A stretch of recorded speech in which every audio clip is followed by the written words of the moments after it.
Hello students, welcome to the Gyan Tripti college online YouTube channel. आज हम BSc first year के paper third की जो बुक की हमने यूनिट स्टार्ट की थी, कौन सी, टेरिडोफाइट्स के बारे में, उसी यूनिट को कंटिन्यू करेंगे। तो देखो, हमने कल यहाँ पिछले जो लेक्चर्स थे उसमें इस यूनिट के बारे में क्या क्या पढ़ लिया था। उसके अंदर हमने देखा था कि जो टेरिडोफाइट्स होते हैं वो क्या होते हैं, उनके जनरल कैरेक्टर्स क्या होते हैं, उनके जीवन में जो अवस्थाएं होती है वो कौन कौन सी पाई जाती है, और जो टेरिडोफाइट्स होते हैं उनका अन्य वर्ग के पादपों जैसे कि जिम्नोस्पर्म्स हो गए, ब्रायोफाइट्स के साथ हो गए, उनके साथ संबंध क्या होते हैं, यानी कि उनके साथ कौन सी समानताएं प्रदर्शित करते हैं और कौन सी असमानताएं प्रदर्शित करते हैं। तो उसी को कंटिन्यू करते हुए हम हमारा नेक्स्ट टॉपिक स्टार्ट करते हैं टेरिडोफाइट का, जो है क्लासिफिकेशन ऑफ टेरिडोफाइट्स। क्या है?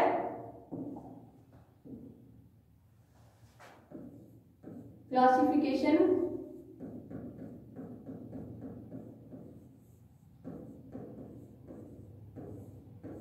Of pteridophyte.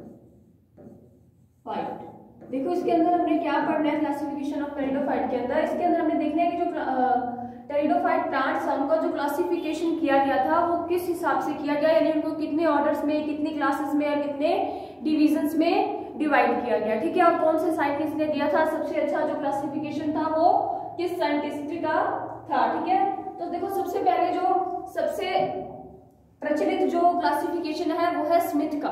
किसका? स्मिथ का। स्मिथ नामक साइंटिस्ट ने दिया था, इसलिए इसे बोलते हैं स्मिथ का वर्गीकरण। स्मिथ का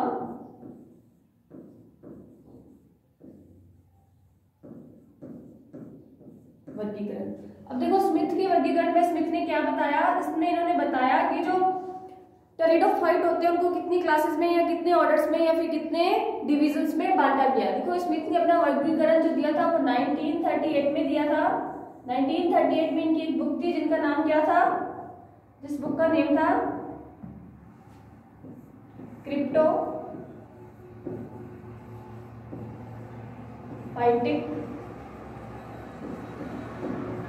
बॉटनी सेकेंड। क्या नाम था बुक का?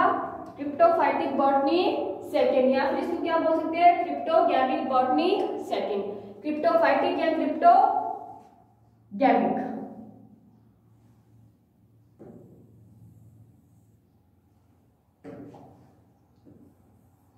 देखो, क्रिप्टो का मतलब क्या होता है? क्रिप्टो मतलब किसके लिए यूज किया जाता है? क्रिप्टो ऐसे पादप जो नम या छायादार स्थानों पे रहते हैं उनको क्या बोला जाता है? क्रिप्टो कहा जाता है। तो टेरिडोफाइट भी कहाँ रहते हैं? नम और छायादार स्थानों में रहते हैं, इसलिए इनकी जो बुक थी जिनके अंदर इनका वर्णन किया गया था उसको क्या बोला गया था? उसको बोला गया था क्रिप्टोगैमिक। उस बुक का नाम ही क्या रखा गया था? क्रिप्टोगैमिक बॉटनी। अब देखो, स्मिथ ने जो टेरिडोफाइट है सबसे पहले उसको 4 डिवीजन में बांटा। किसमें? 4 डिवीजन में। लिख लेते हैं। स्मिथ ने टेरिडोफाइट्स को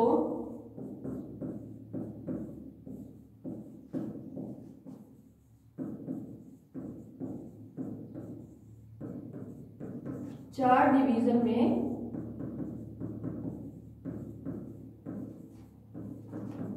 डिवाइड किया। देखो, कौन कौन से थे ये 4 डिवीजन। नंबर 1 साइलोफाइटा। कौन सा था? साइलोफाइटा डिवीजन। नंबर 2 पे लेपिडोफाइटा। लेपिडोफाइटा डिवीजन। ठीक है। नंबर 3 पे देखो, ये जो साइलोफाइटा है, लेपिडोफाइटा है, ये थे इनके डिवीजन। ठीक है। अब इन डिवीजनों को आगे भी इसने किसमें चेंज किया था? आगे इसको ऑर्डर्स में चेंज किया, और ऑर्डर्स के बाद इसको किसमें डिवाइड किया गया? फाइलम में। ठीक है। उसके बाद नेक्स्ट जो हमारा डिवीजन था वो था कैलेमोफाइटा और टेरोफाइटा। कैलेमोफाइटा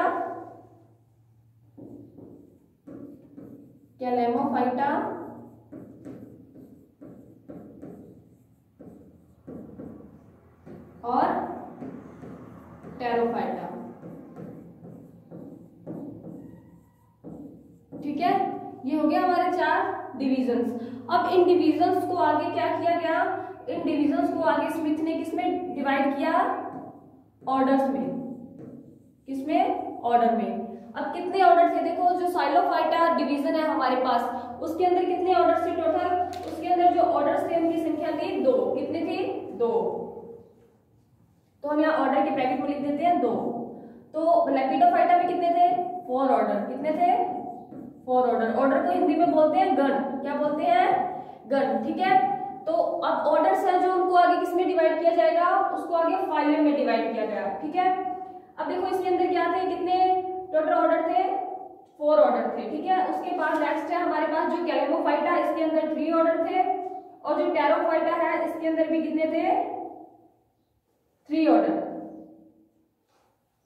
कैलेमोफाइटा और टेरोफाइटा तीनों के अंदर, दोनों के अंदर सॉरी कितने थे, 3 ऑर्डर्स थे।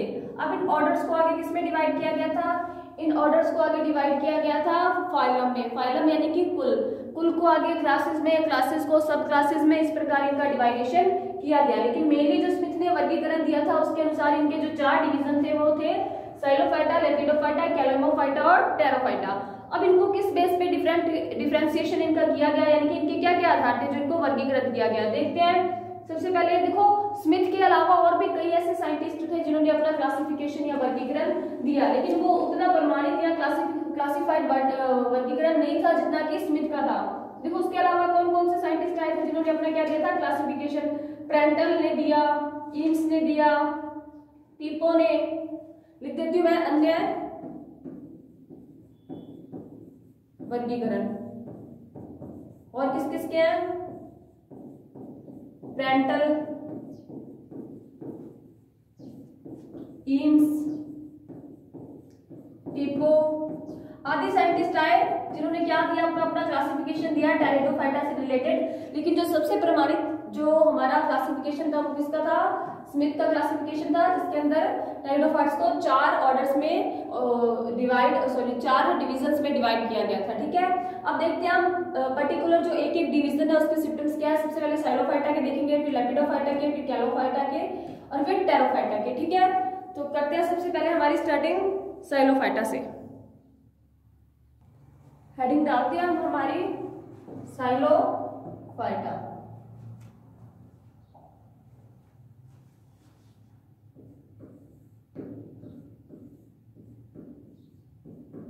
डिवीजन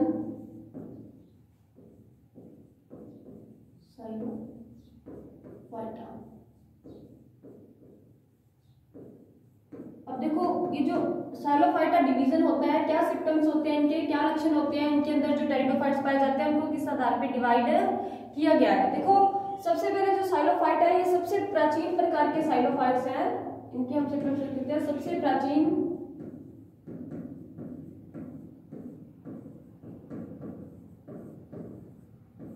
टेरिडोफाइट्स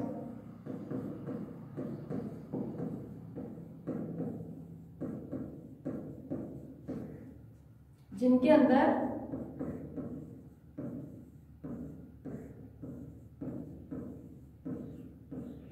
क्या पाया जाता है, संवहन तंत्र पाया जाता है।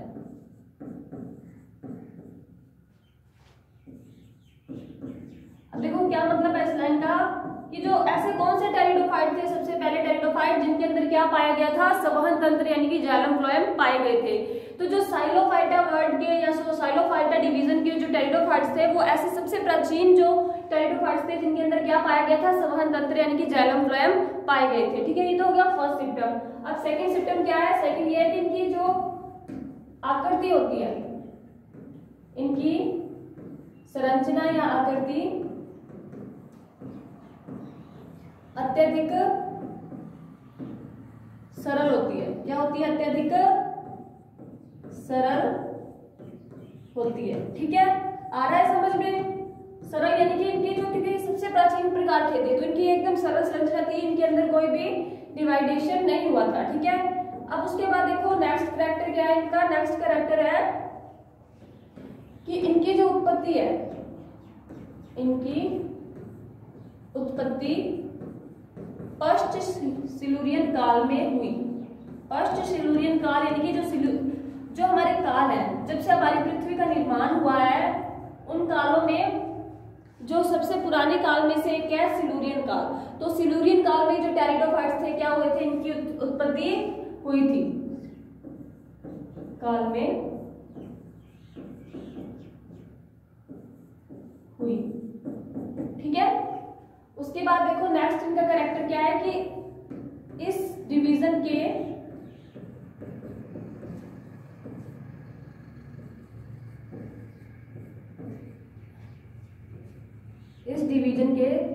लगभग सभी पादप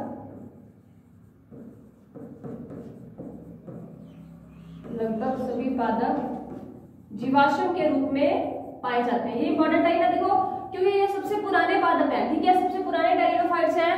तो सबसे पुरानों के कारण में क्या होगा कि जब धरती पे कोई नष्ट हुए या जो प्राकृतिक कारणों से जो बाढ़ आए, भूकंप आए, उनसे क्या हो गया, उनमें ये जो प्लांट्स थे ये जमीन में दब गए और आज के समय में इनके क्या पाए जाते हैं, जीवाश्म पाए जाते हैं। तो इस डिवीजन के सब लगभग सभी पादपों के जीवाश्म पाए जाते हैं। देखो इनके अपवाद है, सिर्फ 2 प्रकार के टेरिडोफाइट ऐसे हैं जिनके क्या नहीं पाए जाते, जीवाश्म नहीं पाए जाते, तो वो अपवाद भी हम लिख लेंगे। बाकी सब प्रकार के जो साइलोफाइट टेरिडोफाइट होते हैं उनके अंदर जो जीवाश्म है उनके वो हमारे यहाँ पे अर्थ पे पाए जाते हैं। अभी यहाँ देखो अपवाद कौन कौन से हैं जिनके जीवाश्म नहीं होते, वो है साइलोटम और मैसिप्टेरिस। कौन कौन से, साइलोटम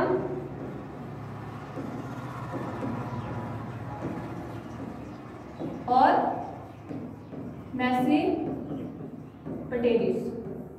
ठीक है, ये 2 ऐसे क्या है, पादप है जिनके हमारे पास क्या नहीं पाए जाते, जीवाश्म नहीं पाए जाते। ठीक है, और देखो इनमें क्या होता है, इनमें जो वास्तविक मूल्य होती है उनका क्या होता है, अभाव होता है।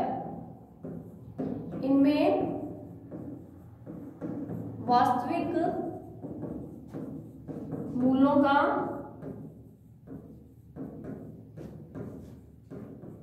अभाव होता है,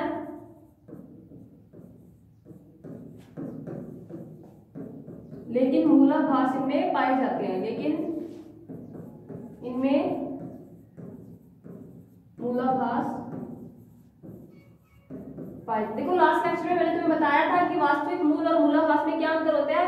वास्तविक मूल का मतलब होता है कि जो वास्तविक जड़ होती है उसको तो बोलते हैं मूल, वो इनमें पाई नहीं जाती, लेकिन कुछ ऐसी संरचनाएं होती हैं जो मूल का आभास कराती है, यानी कि जो किसके जैसी लगती है, जड़ के जैसी, मूल की जैसी लगती है, वो संरचनाएं इनमें पाई जाती है जिन्हें मूलाभास कहते हैं, लेकिन इनमें मूलाभास पाए जाते हैं। ठीक है, और नेक्स्ट कैरेक्टर क्या है, नेक्स्ट कैरेक्टर है कि ये सम बीजाणु होते हैं, यानी कि जो इनके बीजाणु होते हैं वो समान आकार के होते हैं। यह है सम बीजाणुविक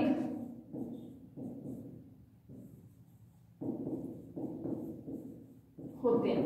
ओके, उसके बाद नेक्स्ट कैरेक्टर है कि इनमें पर्णे अनुपस्थित होती हैं, इनमें पर्णे अनुपस्थित होती है, इनकी जिनके अंदर पत्तियां होती हैं वो अनुपस्थित होती है, बस जो इनका जो वायवीय शाखाएं होती हैं, ठीक है, जो अलग अलग प्रकार की शाखाएं होती हैं वो कभी कभी सर्पिलाकार रूप में मुड़कर किसका निर्माण कर लेती हैं, पत्तियों जैसी संरचनाओं का निर्माण कर लेती है, लेकिन वास्तव में इनमें पर्णे क्या होती है, अनुपस्थित होती है।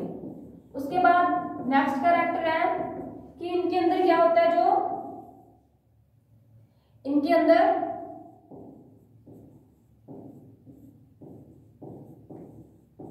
बीजाणुधानियां, जिनमें बीजाणु बनते हैं, स्पोर्स बनते हैं, बीजाणुधानियां तने पर उपस्थित होती हैं, तने पर उपस्थित होती हैं, यानी कि बीजाणुधानियां कहाँ लगी हुई होगी, तने पर लगी हुई होती हैं। ठीक है, तो ये थे हमारी फर्स्ट जो डिवीजन है उसके लक्षण क्या क्या है। ये सबसे प्राचीन टेरिडोफाइट है जिनमें समान तंत्र पाया जाता है, इनकी संरचना सरल होती है, इनकी उत्पत्ति पश्च सिलुरियन काल में हुई थी और इनके अंदर क्या होता है, इस डिवीजन के लगभग सभी पादप जीवाश्म के रूप में पाए जाते हैं, उसमें इनमें वास्तविक मूल्य नहीं होती लेकिन मूलाभास पाए जाते हैं। ये समबीजाणुविक होते हैं, इनमें पर्णे अनुपस्थित होती है और इनके अंदर जो बीजाणुधानियां होती है वो कहाँ बनती हैं, वो तने पे पाई जाती हैं। ठीक है, अब साइलोफाइटा डिवीजन को आगे 2 क्लासेस में डिवाइड किया गया है, ये 2 ऑनर्स में वो देखिए कौन से हैं, साइलोफाइटा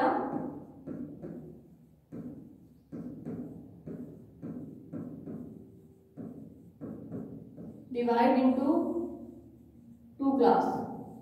कितनी क्लास में डिवाइड किया गया है? 2 क्लास में। सबसे पहले कौन सी है? साइलोफाइटोप्सिडा, साइलोफाइटोप्सिडा, साइलोटोप्सिडा। एक तो साइलोफाइटोप्सिडा और एक साइलोटोप्सिडा। ठीक है, ये 2 क्लासेस हैं। इनके नेम थोड़े से हार्ड है प्रोनाउंसिएशन में, लेकिन कोई बात नहीं है, साइंस के स्टूडेंट्स इतना तो कर ही सकते हैं। 2 क्लासेस में डिवाइड किया गया है, साइलोफाइटोप्सिडा और साइलोटोप्सिडा। अब साइलोफाइटोप्सिडा और साइलोटोप्सिडा में देखो क्या डिफरेंस है। इनके अंदर डिफरेंस है कि इसके अंदर सिर्फ एक ही गण पाया जाता है, साइलोफाइटेलीज। अब जो साइलोफाइटोप्सिडा है, इसके अंदर जो गण है, ऑर्डर है, वो साइलोफाइटेलीज, साइलोफाइटेलीज। ठीक है, ये हो गया साइलोफाइटेलीज गण या ऑर्डर। ठीक है, और साइलोफाइटोप्सिडा क्या है? क्लास है, और साइलोफाइटेलीज क्या है? गण या फिर ऑर्डर है। और उसकी गण कौन सा होता है? साइलोटेलीज, साइलोटेजीज, साइलोटेजीज।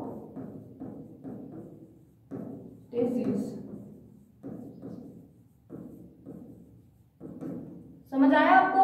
देखो क्या आता है इनके अंदर कि जो साइलोफाइटा है, इसको 2 क्लासेस में डिवाइड किया गया। सबसे पहली थी साइलोफाइटोप्सिडा, जिसके अंदर साइलोटेलीज गण आता है, और दूसरी थी साइलोटोप्सिडा, जिसके अंदर साइलोटेजीज गण आता है। अब इन दोनों में डिफरेंस क्या है? देखो, जो ये साइलोप्सिडा है, इस गण के पादप, इस गण के सभी पादप जीवाश्म के रूप में पाए जाते हैं। किसके रूप में पाए जाते हैं? जीवाश्म के रूप में। देखो, इस गण का कोई भी ऐसा पादप नहीं है जो आज के समय में पृथ्वी पर उपस्थित है। वो उपस्थित है, लेकिन किस रूप में? जीवाश्म के रूप में, यानी कि सिर्फ उनके हमें जीवाश्म ही मिलेंगे, ओरिजिनल जीवित पौधा वो नहीं मिलेगा। जीवाश्म के रूप में पाए जाते हैं। उसके बाद देखो, साइलोप्सिडा में क्या है? इसके सभी पादप, इस गण के सभी पादप जीवित अवस्था में पाए जाते हैं। यानी कि जो अब एट द टाइम हमारी अर्थ पे जो टेरिडोफाइट मौजूद है, वो साइलोप्सिडा गण के हैं, और उनके अंदर वो क्या है? वो सभी के सभी पादप जीवित रूप में पाए जाते हैं, जीवित रूप में पाए जाते हैं। समझ आया? तो ये छोटा सा वर्गीकरण था किसका? साइलोफाइटा का। और इसके लक्षण क्या होते हैं वो भी हमने पढ़ लिए। अब हमारी नेक्स्ट जो डिवीजन है वो कौन सी है? नेक्स्ट डिवीजन है हमारी, देखो इसके एग्जांपल देख लो। इसके एग्जांपल होते हैं राइनिया, कुक्सोनिया, साइलोफाइटोन, स्यूडोस्पोरेनेक्स, ये सब किसके एग्जांपल है? ये सब एग्जांपल है साइलोफाइटा के। चलो मैं एक बार लिख देती हूँ, राइनिया, कुक्सोनिया, एग्जांपल राइनिया, कुक्सोनिया, ये सब है साइलोफाइटा डिवीजन के एग्जांपल। अब नेक्स्ट देखते हैं हमारी जो क्लास है वो कौन सी है। यहाँ नेक्स्ट जो हमारा डिवीजन है वो है लेपिडोफाइटा। कौन सा है? लेपिडोफाइटा। अब लेपिडोफाइटा के या लाइकोफाइटा के जो हमारे लक्षण है वो क्या है देखते हैं। लाइकोफाइटा हेडिंग लगा लेते हैं।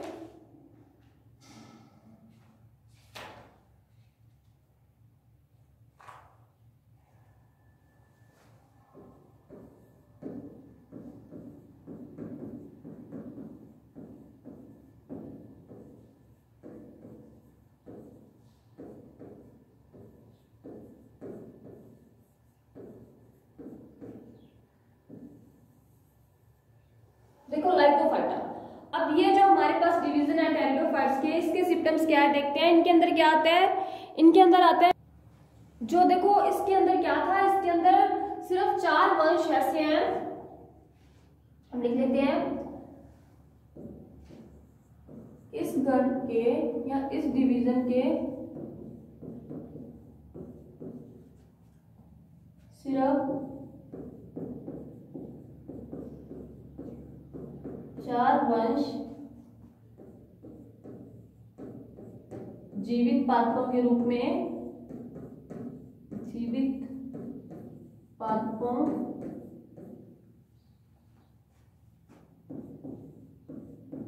के रूप में पाए जाते हैं। वह अन्य सभी जीवाश्म रूप में मिलते हैं। किस रूप में मिलते हैं? जीवाश्म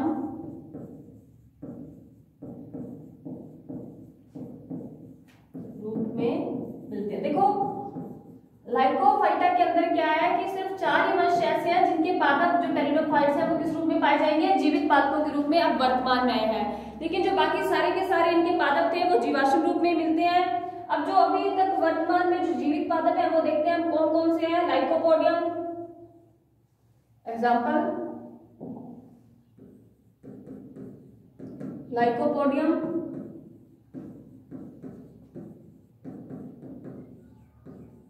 फिलोग्लोसम,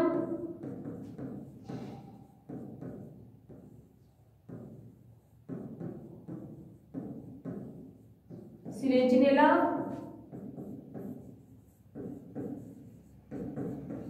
देखो ये जो मैं एग्जांपल लिखवा रही हूँ ये कौन से एग्जांपल है? ये वो एग्जांपल है जो भी हमारे पास जीवित रूप में पाए जाते हैं, ठीक है। और नेक्स्ट कौन सा है? आइसोइटिस। कौन सा है? आइसोइटिस। इन वंशों के अलावा जो अन्य सभी पादप हैं लाइकोफाइटा वर्ग के, वो सब क्या मिलते हैं? जीवाश्म के रूप में मिलते हैं। तो हम यहाँ लिख देते हैं जीवित वंश। जीवित वंश कौन कौन से हैं? लाइकोपोडियम, फिलोग्लोसम, सिलेजिनेला और आइसोइटिस, ठीक है। अब इनके कैरेक्टर्स देखो क्या होते हैं। इनके कैरेक्टर्स ये होते हैं कि इनकी जो उत्पत्ति है, इनकी उत्पत्ति पैलियोजोइक काल से हुई।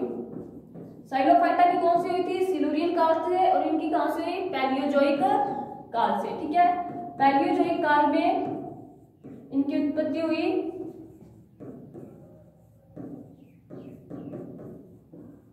ये तो हो गया इनका फर्स्ट कैरेक्टर। अब उसके बाद देखो पैलियोजोइक काल में इनकी उत्पत्ति होगी। उसके बाद ये कुछ ही थे जो अभी जीवित हैं, बाकी सभी किसके रूप में होते हैं? जीवाश्म के रूप में। इनमें जो पर्ण होती है वो सरल पर्ण और लघु पर्णी होती है, ठीक है। इनमें सरल पर्ण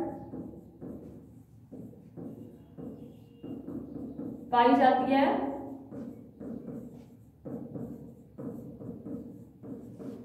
वह यह लघुपर्णी होते हैं। देखो जब मैं तुम्हें कैरेक्टर्स पढ़ा रही थी इनके, तो मैंने तुम्हें लघुपर्णी का मतलब बताया था ना। लघुपर्णी का मतलब क्या होता है? ऐसे पादप जिनके अंदर जो पत्तियां होती हैं वो छोटी होती है और तना क्या होता है? बड़ा होता है।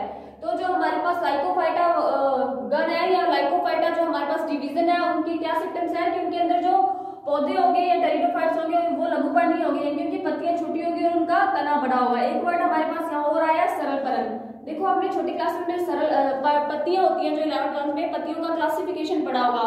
पत्तियां किस किस प्रकार की होती है? सरल पर्ण होती हैं, संयुक्त पर्ण होती हैं, यानी कि ऐसी पर्ण जो आपस में जुड़ी नहीं होती उसे बोलते हैं सरल पर्ण, और जो पर्ण आपस में जुड़ी हुई होती है उसे बोलते हैं संयुक्त पर्ण। तो जो हमारे लाइकोफाइटा के अंदर पर्णें पाई जाती है उन्हें क्या बोलते हैं? उन्हें बोलते हैं सरल पर्ण। और नेक्स्ट इनका कैरेक्टर देखो क्या है कि इनमें द्वितीयक वृद्धि अनुपस्थित होती है, यानी कि जो द्वितीयक वृद्धि है इनके अंदर वो नहीं पाई जाती, यानी कि ये कठोर पादप नहीं होते, ये काष्ठ रहित पादप होते हैं, इनमें काष्ठ नहीं पाई जाती।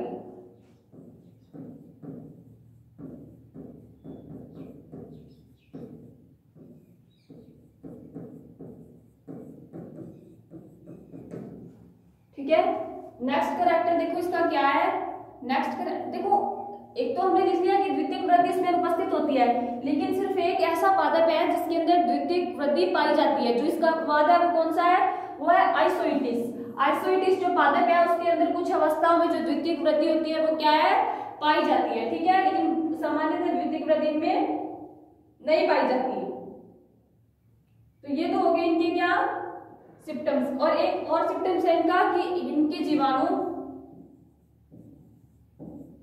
या इनके बीजाणु समबीजाण्विक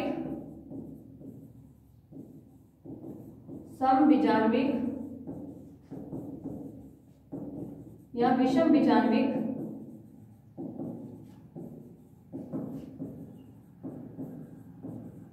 दोनों प्रकार के होते हैं, यानी कि सम प्रकार के भी होंगे और विषम प्रकार के भी होंगे। ठीक है,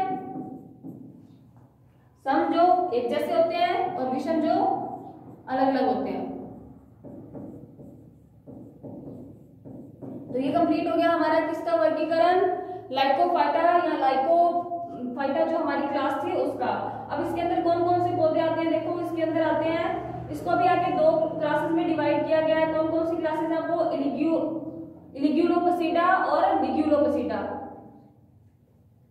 और उनके अंदर इसके एग्जांपल है जैसे कि लाइकोपोडियम, फिलोग्लोसम, लाइकोपोडाइटिस, पेरिकेवेंथिया, लेपिडोडेंड्रॉन, सिलेजिनियला, आइसोइटिस, ये सब किसके एग्जांपल है, लाइकोफाइटा के एग्जांपल्स हैं। अब हम करते हैं हमारी स्टार्ट नेक्स्ट डिवीजन, जिसका नाम क्या है, स्फिनोफाइटा। कौन सी डिवीजन, स्फिनोफाइटा डिवीजन। तो हमारा नेक्स्ट डिवीजन है, हेडिंग लगा लेते हैं, स्फिनोफाइटा डिवीजन नंबर 3। 4 डिवीजन में डिवाइड किया गया इनको टोटल। तो थर्ड डिवीजन है स्फिनोफाइटा।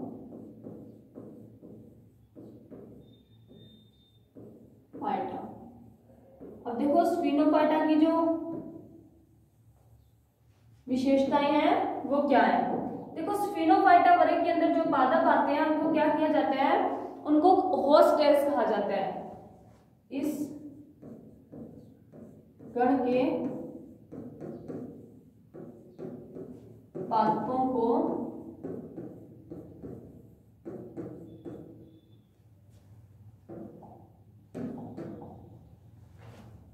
होस्टेल्स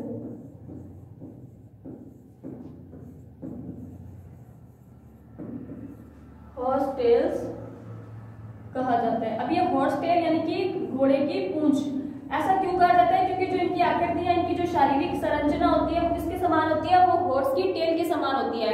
इसलिए जो स्फिनोफाइटा वर्ग के टेरिडोफाइट्स पादप होते हैं उनको क्या बोला जाता है, उनको बोला जाता है हॉर्सटेल्स। ठीक है, अब देखो इनका जो एक ही वंश है, इस डिवीजन का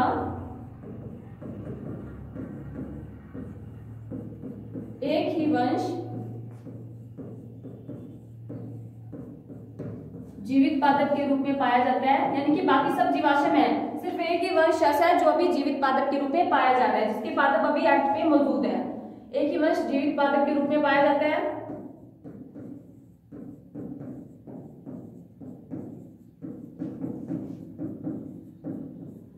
कौन सा है वो टेरिडोफाइटा इक्विसीटम। एग्जांपल लिख लेते हैं, कौन सा है वो एक वंश, इक्विसीटम। यानी इक्विसीटम ये एक ऐसा स्फिनोफाइट टेरिडोफाइट है जो अभी जीवित पादप के रूप में पाया जा रहा है। बाकी के सारे क्या है, बाकी के सारे हमारे पास जीवाश्म है, तो हो गया इक्विसीटम। अब देखो इन पादपों की उत्पत्ति, यानी कि जो स्फिनोफाइटा के अंदर आते हैं, इन पादपों की उत्पत्ति कब हुई थी, इनकी उत्पत्ति हुई थी पैलियोजोइक से कार्बोनिफेरस काल के मध्य। पैलियोजोइक से कार्बोनिफेरस काल था जो, उसके मध्य इनकी उत्पत्ति हुई थी। ठीक है, और उस टाइम जो इसका सबसे बड़ा वृक्ष था वो कौन सा था, उस टाइम में जो सबसे बड़ा टेरिडोफाइट था वो था कैलीमाइटिस। कौन सा, कैलीमाइटिस। तो कैलीमाइटिस एक ऐसा वृक्ष था टेरिडोफाइट का जो आकार में सबसे क्या था, बड़ा था। ठीक है, उसके अलावा इसके अन्य सिम्टम्स देखो क्या है, अन्य सिम्टम इसके ये है कि इसके अंदर जो बीजाणु होते हैं वो कौन से होते हैं, समबीजाण्विक होते हैं। कैसे होते हैं, समबीजाण्विक। लेकिन कुछ में क्या पाए जाते हैं, विषम बीजाणु पाए जाते हैं, लेकिन ज्यादा से ज्यादा ये कैसे होते हैं, समबीजाण्विक होते हैं, यानी कि इनके जीवाणु समान आकार के होते हैं। अब इनकी जो पत्तियां होती है उनमें क्या होता है, इनकी या इनमें शल्क पर्ण पाए जाते हैं। शलक, शलक यानी कि जो मांसल पर्ण होते हैं शलकों के रूप में, आवरणों के रूप में शलक पर्ण।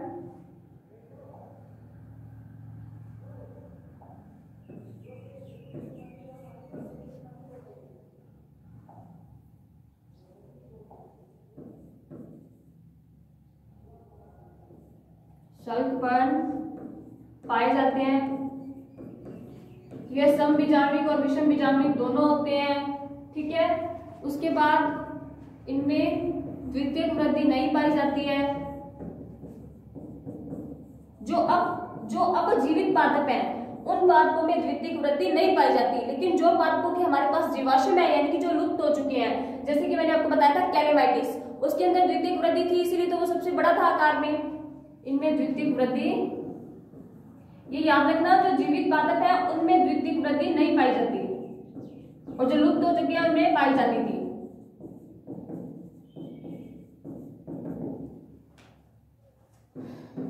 इनके तने पर पर्व संधियां उपस्थित होती हैं। इनके तने पर पर्व संधियां पाई जाती हैं, ठीक है। और क्या है, और क्या पाया जाता है इनमें, देखो तने पर पर्व संधियां पाई जाती हैं और इनका जो युग्मकोद्भिद होते हैं वो क्या होते हैं, हरे और समपोषी होते हैं। इनके जो युग्मकोद्भिद पीढ़ी होती है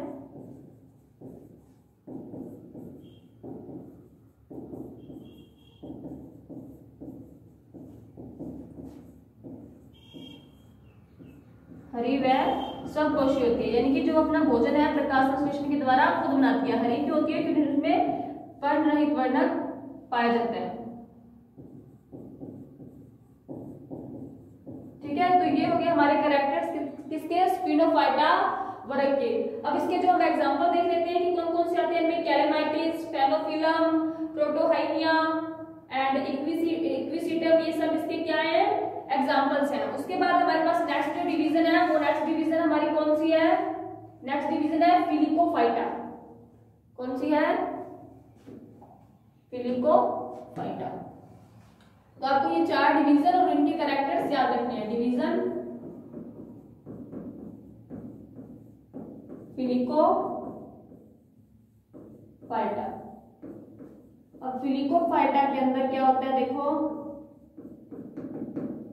क्या लक्षण है, ये हमारी last not the least division है फिलिकोफाइटा। देखो जो फिलिकोफाइटा वर्ग के क्या है, टेरिडोफाइटा है, ये सबसे विकसित प्रकार के क्या है, टेरिडोफाइटा है। तो हम लिख सकते हैं यह है डिवीजन टेरिडोफाइटा का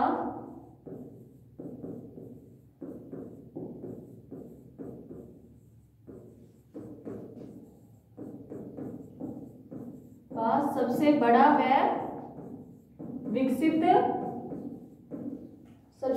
व विकसित डिवीजन है।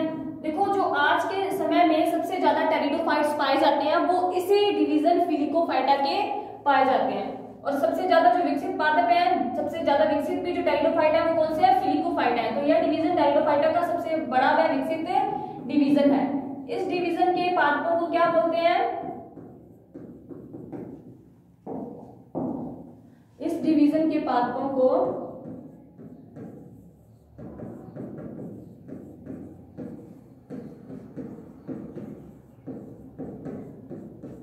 फर्न कहते हैं। क्या बोलते हैं, फर्न। इनके लिए एक नाम यूज किया जाता है, फर्न, ठीक है। अब ये जो फर्न होते हैं देखो कहाँ पाए जाते हैं, ये हमारी पूरी अर्थ पे फैले हुए हैं, ठीक है। हर जगह पे आपको जो फर्न टेरिडोफाइट्स हैं वो मिल जाएंगे। ये है नम स्थानों, उष्ण स्थानों, जलीय व मरुद्भिद स्थानों सभी में पाए जाते हैं। चाहे रेगिस्तान है, चाहे बर्फीला एरिया है, चाहे नम स्थान है, चाहे उष्ण स्थान है, सभी जगह ये जल में भी पाए जाते हैं, सभी स्थानों में, स्थानों सभी में पाए जाते हैं। ठीक है, इनकी सबसे विकसित कौन से है? फिलिकोफाइटा। उसके बाद देखो क्या है, उसके बाद है कि ये बिल्कुल ये छोटे आकार से लेके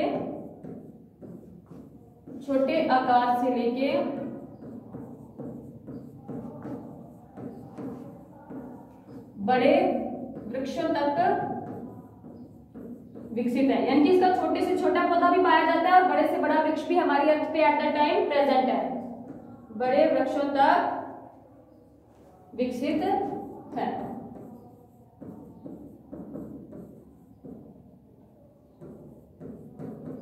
नेक्स्ट ये जड़ तना पत्ती, इनमें जड़ तना पत्ती तीनों स्पष्ट रूप से क्या होते हैं? विभाजित होते हैं, स्पष्ट रूप से विभाजित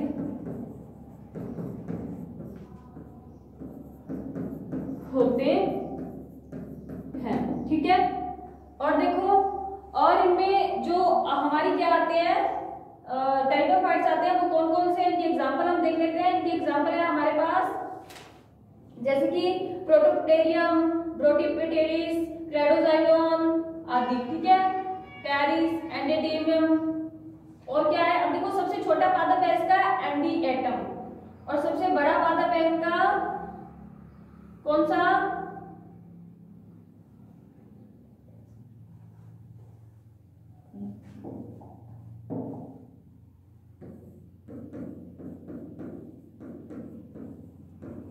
एनोग्रेमा एंजियोटेरिस। देखो ये किसके एग्जांपल लिखे हैं मैंने? ये मैंने लिखे हैं जो सबसे छोटा और सबसे बड़ा टेरिडोफाइट है उसके एग्जांपल।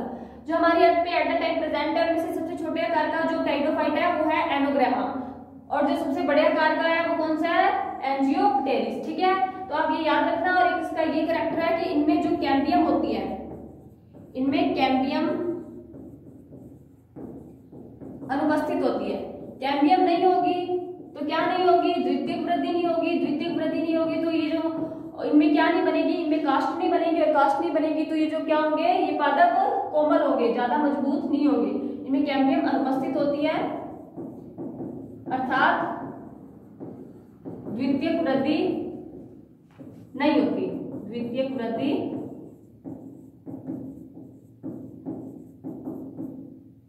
नहीं होती। ठीक है, तो आज हमने जो क्लासिफिकेशन था किसका? टेरिडोफाइटा का, वो कंप्लीट कर लिया है।